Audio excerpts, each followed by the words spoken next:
Hey friends, it's Just the Gems. I'm Brandon. If you're watching this when it launches, then I hope you're having a fantastic new year. Part of the new year is thinking about ways we can become better versions of ourselves. And so with that in mind, I wanted to have a candid conversation with my wife, Jenn, about something important. I've been a video game collector for several years now, but I think it's safe to say I haven't always gone about it in the best way. So I've asked her to sit down with me and just be very open and upfront about mistakes I've made and problems I've caused with my collecting frenzy. It might be a little uncomfortable, but I think it's necessary. And I think it might help you out too. If you're a collector in a relationship, or if you're a collector who might want to one day be in a relationship, or if you're in a relationship and think you might one day want to be a collector, I think that's all the possibilities. Yeah, nailed it. But yeah, I think this conversation will benefit you too. So stick around. All right, let me bring in Jenn. Okay, I'm here with Jenn. Some of you may know Jenn as my wife. And if you know her any other way, then I don't know where did you meet? Leave us a comment if you know Jenn from somewhere else. Anyway, Jenn is my wife. We've been married for going on 20 years. This summer, so June, will be our 20th anniversary. So we've been through it as far as that goes, right? We are certainly not inexperienced when it comes to marriage. But obviously that also doesn't mean that we are perfect at relationships, right? I asked Jenn to join me and talk through, my collecting, kind of the effect it's had on us collectively as a couple, on her. This might at times be uncomfortable, and that's okay.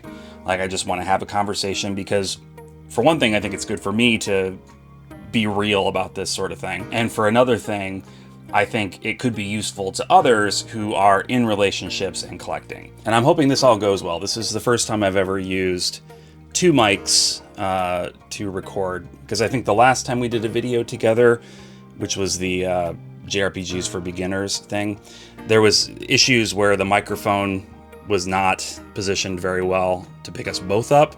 So I think you were a lot quieter than I was. And I mean, obviously you're quieter in general than I am. I'm a big, loud doofus. But hopefully having two microphones and me, going Gen Z style over here, holding the lav mic, will work out. Anyway, okay. So let's dig into it. My history with collecting, and correct me if you think if I'm misstating anything as I go along here.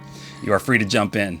I was not a collector. I had maybe 4 games that I had held on to since I was a kid, and they were Chrono Trigger, Final Fantasy 3/6. Some people get mad if you don't clarify that. Xenogears, Chrono Cross. I think that was maybe it. There might have been a couple more, but I think it was just those 4. Those are the games that I had, and they were particularly meaningful to me, but they weren't, wasn't a collector by any means. My brother, who lives down in North Carolina, he is really big into, he's into JRPGs in general, but he was really into the Tales of series, and I had somehow never played a single one of those, despite playing JRPGs for basically my entire life. So I was like, he's really into these, I should check them out. So I'm going to just start getting the Tales of games. So I started collecting the Tales of games. And it turns out that finding things and getting them and putting them in my house, this was maybe a dangerous revelation. Turns out I like that a lot. So I had so much fun finding them and then getting the collector's editions and putting those on my shelf and displaying all the knickknacks and doodads and whatnots that come with the collector's editions. So I started to branch out. Then I was thinking, okay, well, the Super NT was about to come out, the analog Super NT. And I was going to get one of those, and I was like, you know what, it would be fun if I collected all of the games that I remember having as a kid. So I started collecting Super Nintendo games. And I went sort of hog wild, but I didn't have 100 Super Nintendo games. I had probably 40 something, 45. So it wasn't this big there was an end point to that. So I collected all of the Super Nintendo games I had. And then from there, it kind of exploded into everything. So I was collecting games that I was nostalgic for, games that I had wanted to play when I was a kid but missed out on, games that were adjacent to games that I was nostalgic for. So like, I liked most of the Mario games growing up. There were some that I never played, was not nostalgic for, and so I started picking those up too. That's the summary of like how I got going. Anything that you want to add about all of that from your perspective? I guess I'm just trying to remember timeline-wise when you would say the collecting really began. Yeah, that's a good question. I feel like it was here in this house. I feel like there wasn't really a collection built. This is our only house we've ever had. Before it was just renting apartments, and so there's even less space. And so I don't remember any kind of collecting really happening then. No, I don't think I would have deigned to call myself a collector of anything before, certainly before video games.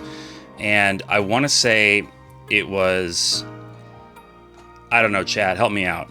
When did the analog ST come out? The analog Super NT, rather. When did that come out? Because that, in my mind at least, is the moment that I was like, I'm a collector now. It was because I started intentionally collecting Super Nintendo games. Like, I had been buying the Tales of games, but then I started like hardcore buying Super Nintendo games, specifically the ones that I had as a kid, and then ones that were interesting to me that I had never played, and then it grew and expanded to everything video game related from there, I think. So it was definitely in this house within the last, I don't know. 10 years. Less, I would say more like 6. I think I'd be surprised if it was much more than 6. Okay. Yeah. I mean, I do remember you saying that you wanted to get the games that you had when you were a kid. I also remember you wanting to get all the Wii U games at one point, because that was a smaller collection of things, and so that was like a goal that you felt was achievable. But I know since then you're like, well, I don't really in particular need this game. That was kind of a maybe, a collection that didn't make sense for you. Game and Wario, I don't need to spend $150 on that. So a lot of the problem, I guess I'm kind of jumping the gun by calling it a problem, but like, the issue that I had was I was really into collecting YouTube, like video game collecting YouTube. So Retro Rick and, Game Chasers and things like that. Yeah, so I definitely associate it with you discovering those channels. The Canadian guy. CJR. Yeah. And then, Game Chasers, Retro Rick. Yeah. A little bit of Phoenix. Phoenix Resale, yeah.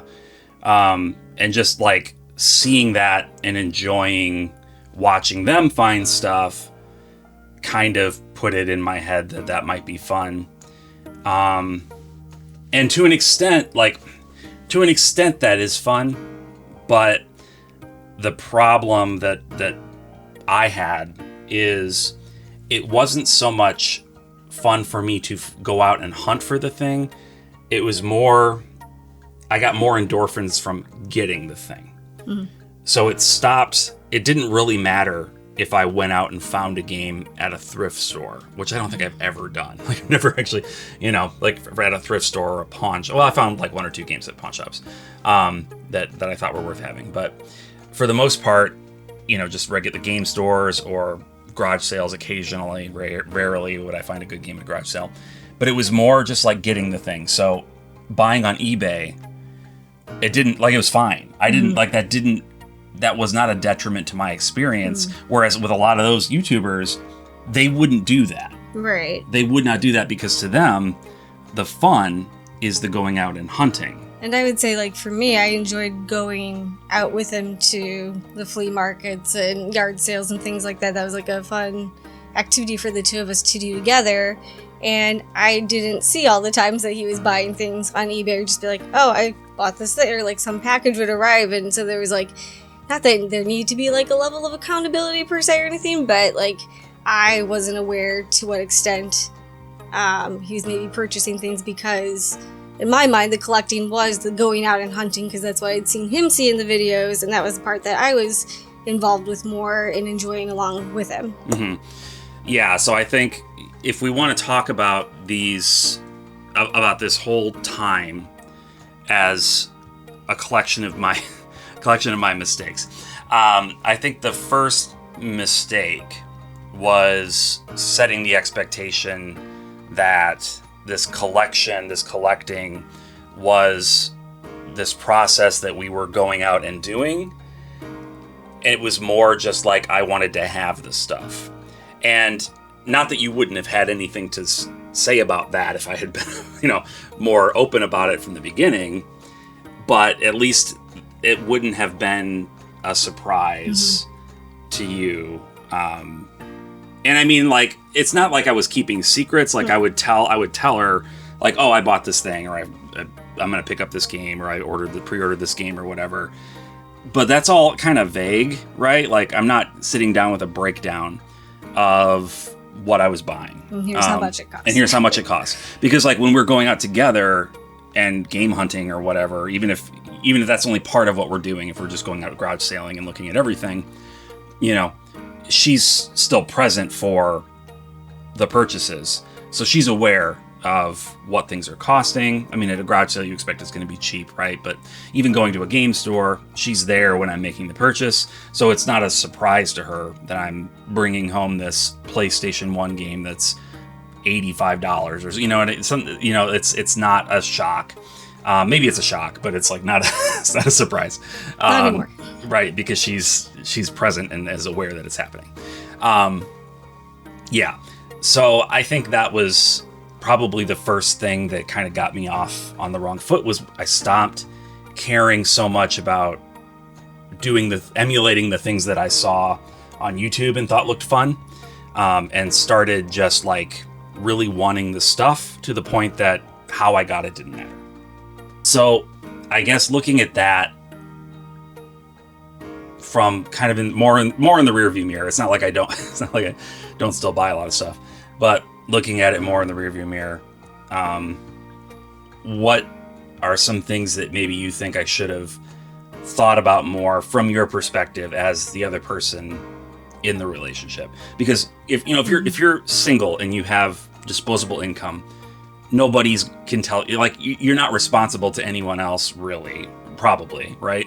You are responsible to yourself. As long as your bills are paid, as long as your needs are met, go nuts, do whatever you want, right? But when you are in a relationship and you're sharing finances, I mean, I know you can be in a relationship and not share finances, but we do share finances. When you're in that kind of relationship, you have sort of an obligation to the other person. So what are some things you think that I should have done differently, or, you know what I'm saying? Like, yeah. I mean, I think on and off throughout these last 20 years or whatever, one of our sticking points where we do seem to get into maybe a little bit of like heated debate and argument or whatever would be over finances. We spend and think about money differently, although we both came from fairly low income families and everything. Like, I want to save all the money I can, and then I'm more interested in using my money for experiences. I'm not as interested in items, and so it's kind of hard for me to maybe, in my mind, wrap my head around like him wanting things. I also come from a family where there's like, I know some hoarders and things like that, so like I think that's in my mind, like, oh, I don't want to have things because I want to end up like that person, So right. I don't have that mindset, and so trying to put myself in his shoes and have him put himself in my shoes, like, that's been something we've had to kind of figure out. Yeah, that's interesting. Like, the kind of, like, sometimes when we're arguing, I call I call what you have a poverty mindset.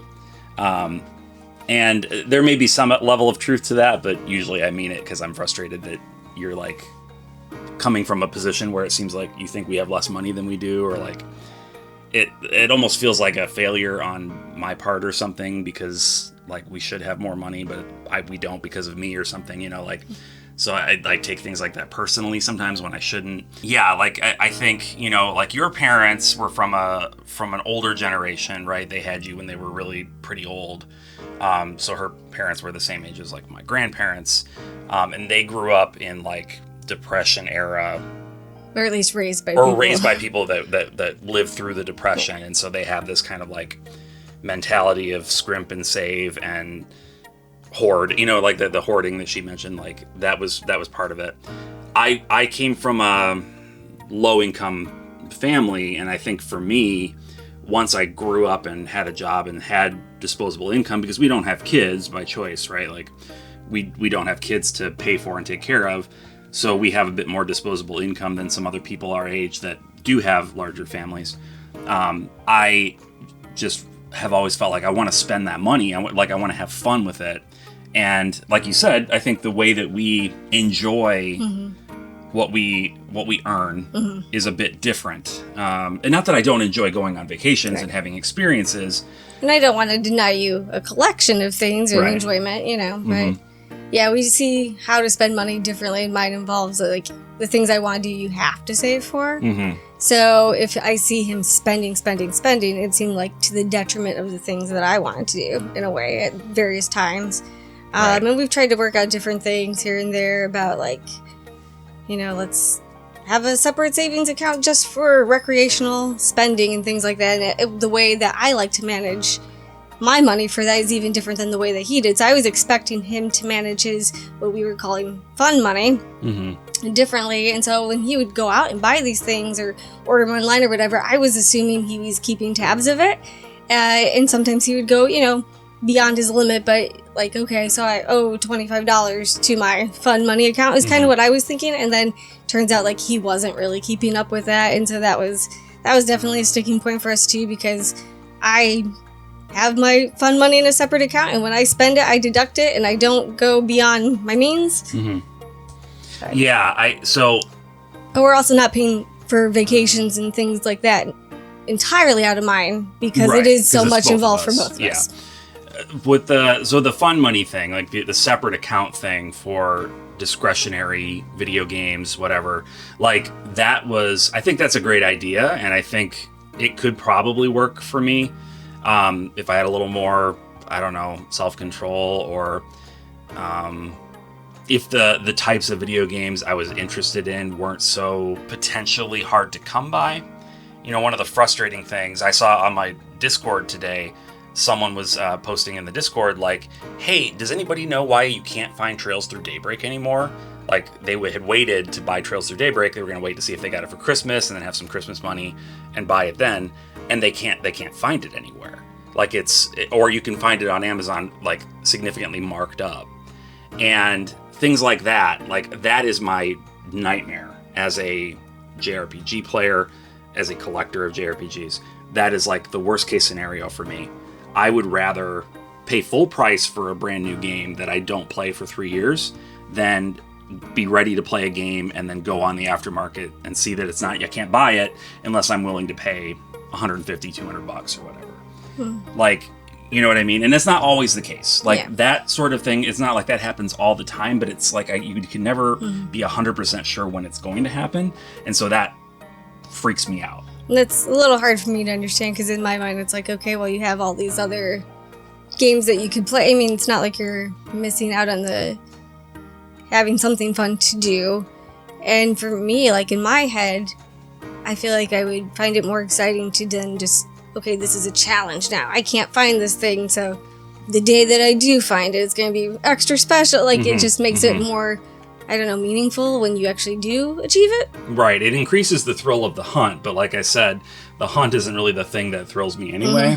So it's like, it just adds frustration to it. With all that, I think that's a pretty thorough examination of how I don't do a great job of moderating myself. And to be fair, I should have been more on top of looking at our finance. Like, this isn't 1950s. I don't have to depend on him to pay all the bills. And, like, I need to be more mindful and learn how to do all the banking stuff and pay more attention to that too. So sure, yeah, but there's a lot we could both learn, I think, from this whole thing. So never stop learning. Right. I think the thing that was the tipping point, at least let me put it this way. I think things are better now than they were. Right? Do you agree with that? You don't have to agree with that. Don't feel pressured by the camera. I do. I feel like you are more mindful of the things that you are collecting. Mm-hmm. I think FOMO is still a problem for you. I know he's got a community of people that he loves, and I'm glad that he has all of you, but I also listen to the podcast, and I know how, you're just, you guys all egg each other on, and you're like, you should get this thing. Oh, it's okay if you do this. And I just, no. Like, I'm in the car, I'm like, no, just no. Like, you don't have to. Yes. So, yeah, That's fair. I feel like sometimes a lone voice, it's just like... It's fair. I mean, it is, yeah, it's fun to have and that wasn't the other thing is like doing YouTube is like having the community of people, friends that I've made doing YouTube, people that watch the channel or listen to the podcast and get into it and talking with them about stuff like this. It's like, that's what I've always wanted. Mm-hmm. So it's like, it's hard to not get caught up in it because it's like, wow, a realization of this, like, to call it a dream is a little grandiose, but like this wish of having a bunch of people around me that are into the stuff that I'm into. It's like a new thing for me. Mm-hmm. I don't like put up as much of a fight, maybe. Not that like I that's my bad habit. Like I always want to play devil's advocate, and like I am, even if I agree with something, I feel the need to fight it at first. But I feel like I don't do that as much because it's like, okay, well, he needs this game obviously because he needs it for the channel, and the channel could potentially be a second income for it or something like that. So like I see it maybe making up for itself, or at the very least like bringing a new group of friends to you and everything like that, and that's worth something, so like yeah, I mean, you don't want your friendships to be based on having to purchase your material goods.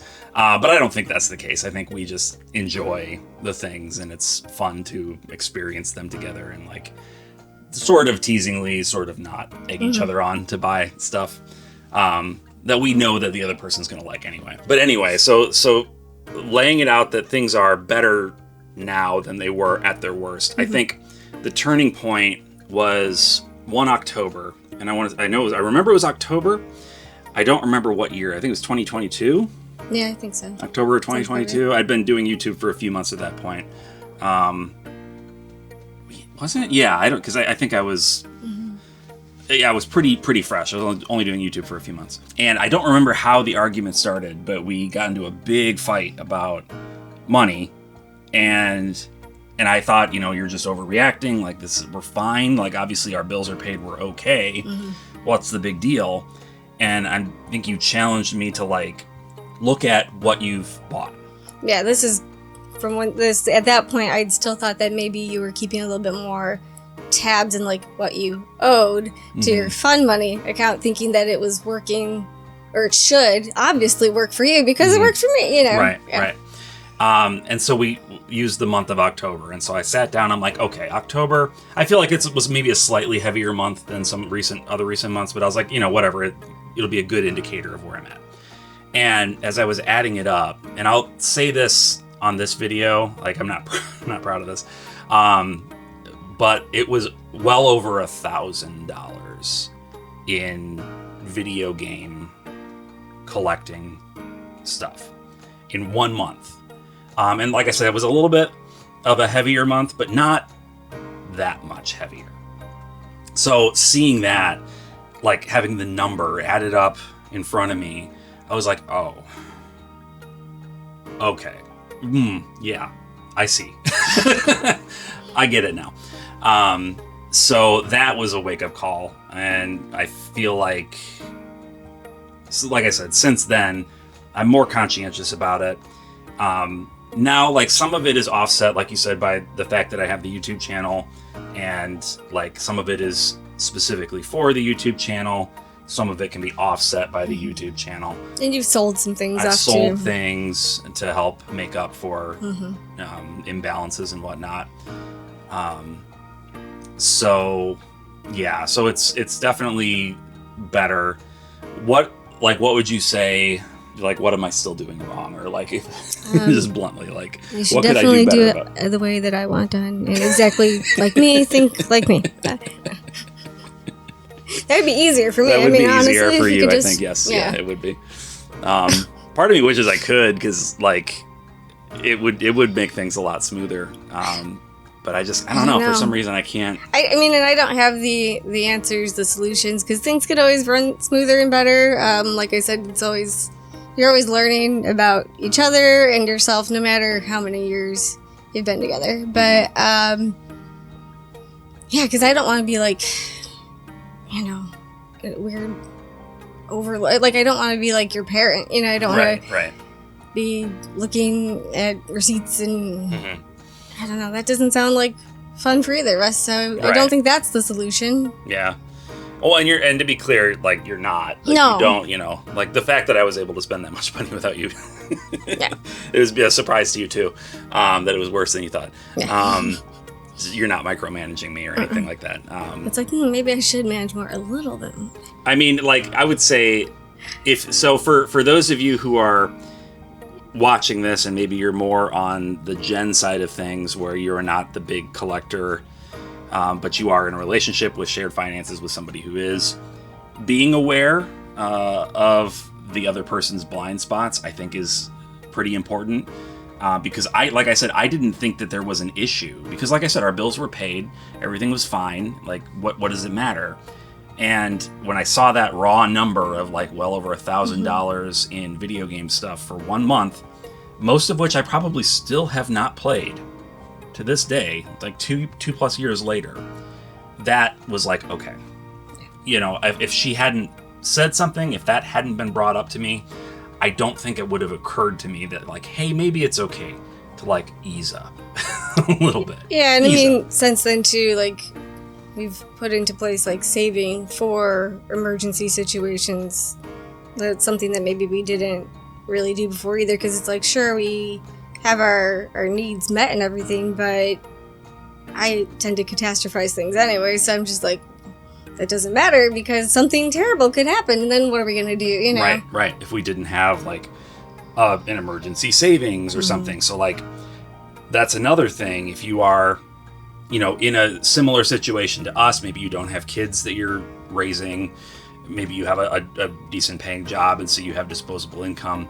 That's great, but I can tell you, I sleep so much better having a decent little emergency savings account. You don't have to save $1 million or whatever to feel secure, but like just having something put aside for the possibility of somebody losing their job or injury, whatever, and we would not have done that if we hadn't sat down, if we hadn't run into this problem and sat down and really been like, we need to. And I mean, it has come in handy before. Things have popped up, and we have had to drain, those savings accounts and stuff for emergency situations that pop up. But, yeah. And it's if we hadn't had those, then it's even worse. I feel like that about covers it, unless you have other thoughts. I don't know. I mean, if you're on a roll, you can keep rolling. Just trying to think how to neatly wrap this exactly. Yeah. What is the moral of? I think the moral of the story for the collector in a relationship is moderation. I'm not saying you can't buy something, and I certainly am not saying I don't buy things that I don't start playing right away. But being aware of, especially with JRPGs, right? They're so long, they're so big, they're so involved. I have probably more hours worth of gameplay on my shelves. I don't want to say that more than life I have left, but you know what I mean. There's a lot. I would have to dedicate an enormous amount of free time to even getting through what I have. So being conscientious of that, and being conscientious of the other person, and what their particular needs are, is important. Don't assume, unless you're keeping detailed track, and I know some of you, I'm sure, keep detailed track of your finances and what you spend on what, and you have spreadsheets, and it's great. that's great. You're doing what you should be doing. If you're not like that, like I'm not, then it's a good idea to pause and like take inventory every now and then of what you're spending and check in with your partner and be sure that everything is cool there too. Because like I said, if we hadn't had that big fight that came up I brought up something, I don't remember what it was that I was going to get. And if we hadn't had that argument, I think things could have been, I think we'd be in a much worse situation today than we are. Because that was kind of the catalyst for all of the positive financial changes we made. And so I'm still a collector. I didn't stop collecting. I just have gotten a little more conscientious about how I do it. And that, to me, if you take anything away from it, this whole conversation is just like, talk to your partner and be sure you're as close to on the same page as you can be. We're not ever going to be on the same page because we have, like she said, we have two very different ways of looking at money, of looking at the sorts of things that we want to spend money on. You know, she'll enjoy the occasional video game. I'll enjoy the occasional trip. It's not like we don't have any crossover in our interests, but those two major categories of collecting and experiencing. Definitely need more times where he needs to go like sit on panels, because then that means both get to travel somewhere together. If you're having a convention and you want to have me come and speak, Jen will gladly tag along for the trip. Yes. So yeah, that's been fun.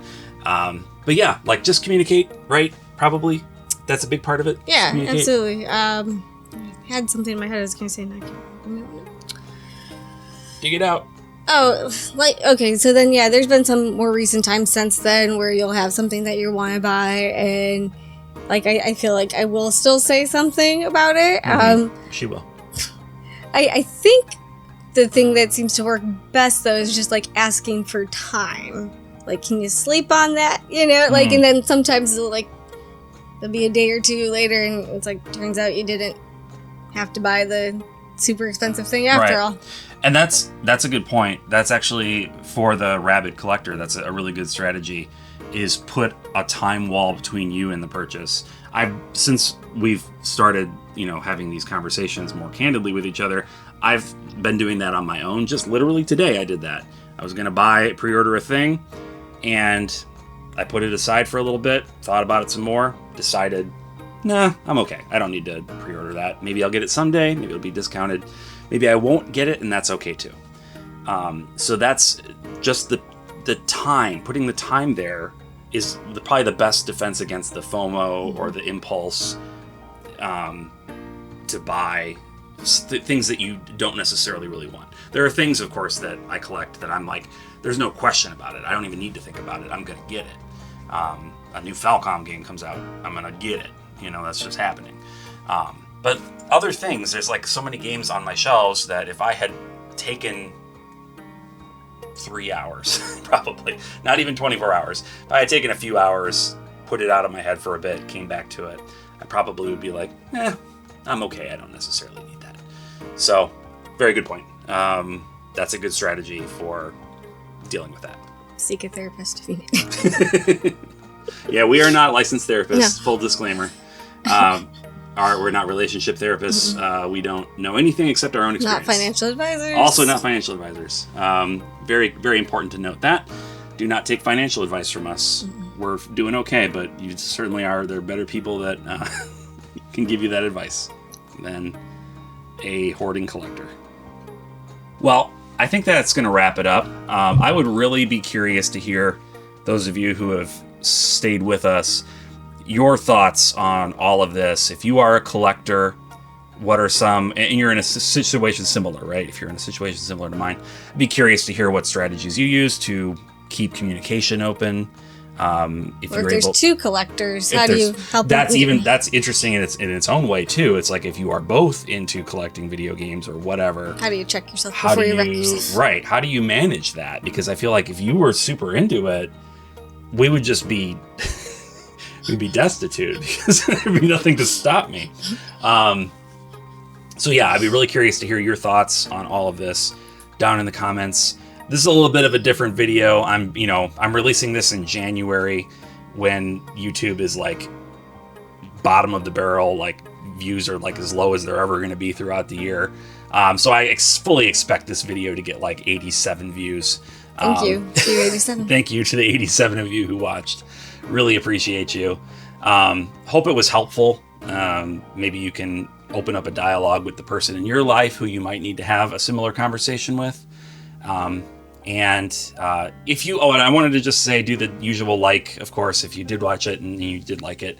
And as far as subscribing goes, if you watch my content with any sort of regularity, I would really appreciate if you would subscribe. If you don't think you're going to watch my stuff, don't feel like you need to subscribe. Like the way YouTube works is if you subscribe to my channel, they're going to send you my next video. And if you don't watch it, then YouTube's like, well, obviously Brandon sucks, so we're just going to not show his stuff anymore. So, but if you are into my stuff, I would really appreciate if you would subscribe. It helps me out a ton.